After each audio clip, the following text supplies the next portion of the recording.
수리남 방영의 교민들 덜덜. 예.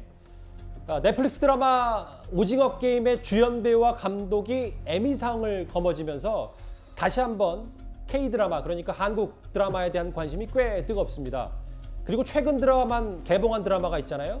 한국인 마약왕을 실화를 바탕으로 한 수리남.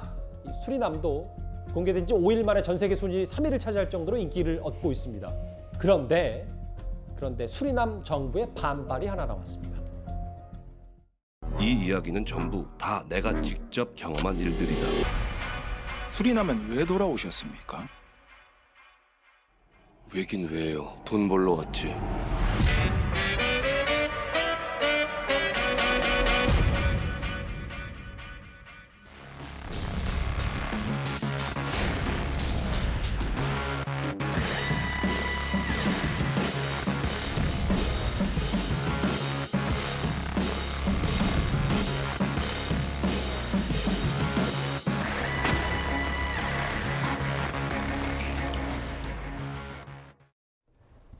이도현님, 저 드라마 보셨어요? 아직 못 봤습니다. 그 수리남, 해당 국가, 지금 남미에 있는 수리남이, 아니 뭐 아무리 영화라고 하더라도 우리를 마약 거래국, 마약과 결탁한 나라로 묘사한 거에 대해서 받아들일 수 없다. 현지 언론 보도하면서 약간의 외교 문제가 좀 되는 건 아닌지 좀 걱정이 되는데요. 어떻게 보세요? 일단 수리남은 그 남미 북동부에 있는 우리 남한의 한 1.6배 정도 되는 나라고, 인구가 한 50만 정도 되니까 대체로 어떤 규모의 나라인지는 짐작할 수 있을 것 같아요. 예. 그다음에 1인당 국민 소득은 한 6,000달러 정도 됩니다. 이전에 이제 마약 거래가 있었던 거는 맞아요. 근데 수리남 정부는 지금은 아니다. 이제 이런 문제가 하나 있고, 또 하나는 저 드라마에, 뭐 어차피 드라마긴 하지만 대통령 이하 고위, 하위 공무원까지 다 굉장히 부패한 걸로 그려져 있습니다. 그러니까 드라마적 설정이죠. 예. 그렇지만 이제 전 세계에서 그 드라마를 보면서 수리남에 대해서 잘 모르는 분들이 보면은 수리남이 좀 마약 거래하고 좀 부패한 나라구나 인식을 갖게 되지 않겠습니까? 거기에 대해서 이제 국제경제, 국제협력 담당 장관이니까 당연하게 문제를 제기할 수 있는데, 예. 우리 외교부가 알아보니까 이제 공식적으로 뭐 우리 외교부에 어떤 항의를 했다거나 그런 건 아닌 것 같습니다. 공식 항의는 안 했다. 네, 현재 수리남에 우리 교민이 한 50여 명 정도 있다고 합니다. 50분 정도 거기에. 네, 일단 이제 예전에는 우리가 수리남에 공간이 있었는데 수리남에까지 공간을 유지할 필요는 없겠다 싶어서 90년대 초반에 철수하고 이제 베네수엘라에서 같이 담당하고 있어서 예. 베네수엘라 대사관에서 일단 현재 교민들한테 또 연락하고, 수리남 정부에 대해서도 드라마는 드라마일 뿐 이렇게 굉장히 좀 유감스럽다 그 이제 설득을 하는데, 사실 수리남은 우리나라하고 굉장히 좋은 인연이 있는 나라예요. 1988년에 우리가 올림픽 유치했죠. 예.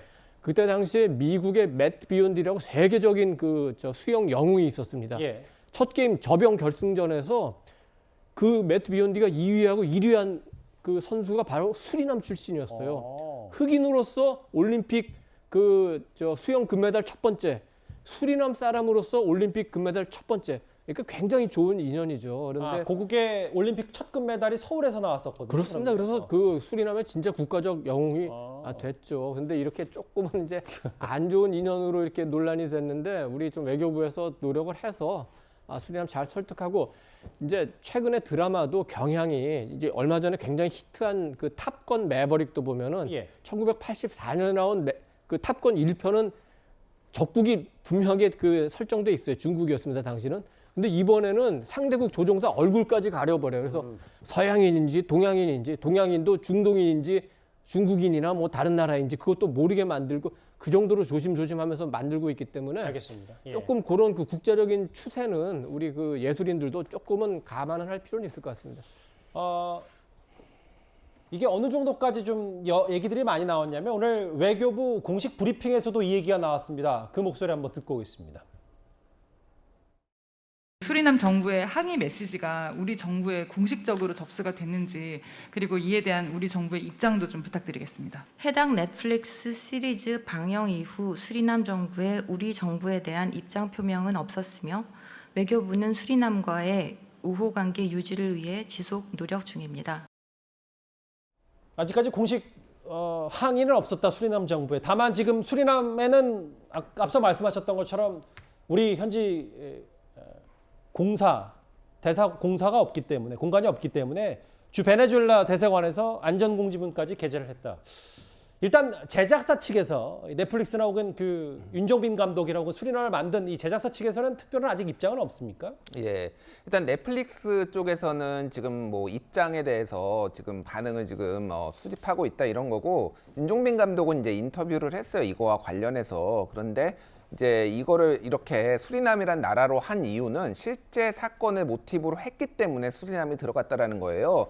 90년대 이제 마약왕 조봉행으로 맞아요. 이제 굉장히 유명하고, 이걸로 인해서 또 영화가 또 그 전에 하나 나온 게 있어요. 뭐냐면은 집으로 가는 길. 맞아요. 예, 전도연 씨가 마약을 운반하다가 붙잡혀가지고 고생하는 내용이잖아요. 본인은 모르게 마약이 들어 있어서. 그렇죠. 그게 이제 이 조봉행 일당이 했던 거예요. 그래서 이제 그런 이제 역사가 있고, 그래서 다만 이제 수리남 정부에 대해서는 공식 항의를 아직 받은 건 아니다라고 얘기를 했는데, 이거 수리남 정부 입장에서는 뭐 충분히 사실 할 수 있는 항의라고 보고 원만하게 좀 해결이 됐으면 좋겠습니다. 김성수 변호사님. 그런데 사실 국내에서도 비슷한 얘기가 있었던 게 곤지암, 영화 곤지암도 곤지암 지역 분들이 좀 탐탁치 않아서 가처분 신청까지 냈었고, 청년 경찰 영화도 사실 대림동을 부정적으로 묘사했다라고 해서 민사소송까지 제기했었는데 이런 비슷한 얘기가 좀 있긴 있었어요. 사실 영화였을 때. 맞습니다. 이게 지금 국내에서도 결국에 청년경찰 같은 경우에 이제 대림동을 굉장히 조금 안 좋게 묘사한 부분이 있었거든요. 그렇다 보니까는 거기 지역 주민들 60여 명이 민사소송을 제기를 했었습니다.